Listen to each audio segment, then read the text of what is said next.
रोज काँग्रेस आमदार ज्योती गायकवाड आपल्यासोबत आहेत, त्यांच्याशी आपण बातचीत करणार आहोत. ताई, काल धारावीमध्ये भीषण असा स्फोट पाहायला मिळाला.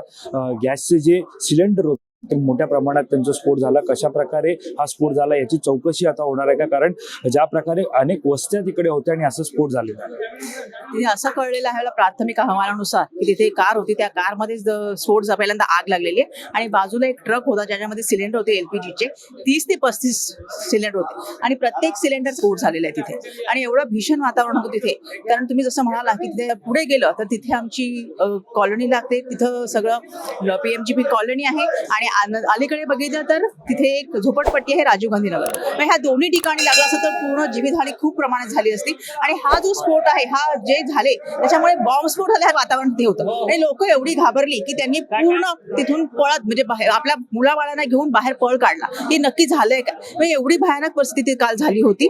आणि आम्ही तेच सांगितलंय कारण तिथे बऱ्याच अनधिकृत त्यांनी तिथे पार्किंग केलेलं आहे. काही लोक पैसे घेऊन पार्किंग करतात. बऱ्याच BMCच्या गाड्या, कचऱ्याच्या गाड्या तिथे आहेत, ज्या भंगारामध्ये टाकण्यासारख्या गाड्या आहेत, तिथे त्या पार्किंग करून ठेवल्या जातात. त्याच्यावर विषयी आम्ही आधीही बोललेलो आहोत. आणि ह्या गोष्टीचा फायदा घेऊन तिथे बरेच गर्द पिणारे जे गर्दाळे ते सगळे लोक तिथे बसतात आणि त्यामुळे नको त्या गोष्टी होतात. आणि हा पण एक चान्सेस आहे की त्याच लोकांनी तिथे माचीसच्या काडी किंवा काय सिगारेट पेटून टाकण्याच्या आणि त्याच्यामुळे ही दुर्घटना घडण्याची शक्यता आहे. खरं तर धारावी म्हटलं तर पूर्ण आशिया खंडातली सर्वात मोठी झोपडपट्टी मानली जाते, ज्याच्यात छोटे उद्योग सुद्धा त्या ठिकाणी मोठ्या प्रमाणात एकीकडे उद्योगासाठी प्रसिद्ध असणारी ही धारावी. मात्र आता अशा काही घटनांमुळे, ज्याचा उल्लेख तुम्ही आता केला की तिकडे गर्दुल्ले असतील किंवा अनेक जण दिसतात, या सगळ्याला आळा कधी बसणार आहे? कारण धारावी सारखा परिसर जर पाहायला गेला तर झोपडपट्ट्या आणि गल्लीबोळ्यांमुळे वारंवार चर्चेत येताना पाहायला मिळतंय, ज्याच्यामध्ये तुम्ही आता म्हटलं की अनधिकृत पार्किंग सुद्धा आहेत. त्यामुळे या सगळ्यावरती नेमका आळा कसा येणार? विधान भवनात तुम्ही या संदर्भात प्रश्न उपस्थित करणार आहात? हो, नक्कीच आम्ही ह्याबद्दल सांगणार आहे.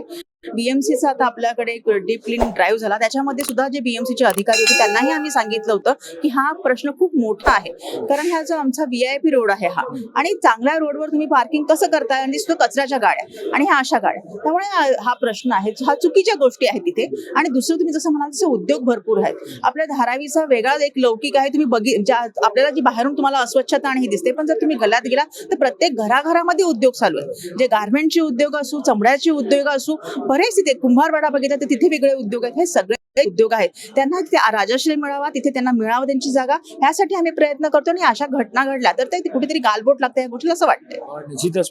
परंतु ही जी घटना घडली, वारंवार बघायला गेलं तर केवळ धारावीच नव्हे तर अनेक झोपडपट्ट्या ज्याच्यामध्ये अशा प्रकारे आगी लागताना पाहायला मिळतात. मुळात झोपडपट्टी म्हटलं तर जवळजवळ घर असल्यामुळे त्याच्यात एका ठिकाणी शॉर्ट सर्किटमुळे आग लागली असो किंवा गॅस सिलेंडरच्या ब्लास्टमुळे झालेली आग असो, धोका हा पूर्ण जीवितहानी त्या ठिकाणी होण्याची शक्यता असते.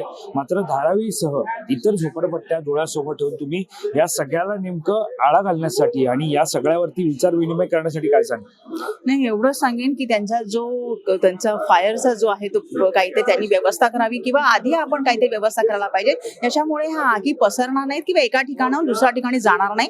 आणि ह्यासाठी अजून पोलीस यंत्रणा पण आपल्याला थोडीशी मदत करायला पाहिजे की त्यांनी सुद्धा काही तिथे काही करू शकतो का, याचा आपण विचार करा. धन्यवाद आमच्याशी वाचित केल्याबद्दल.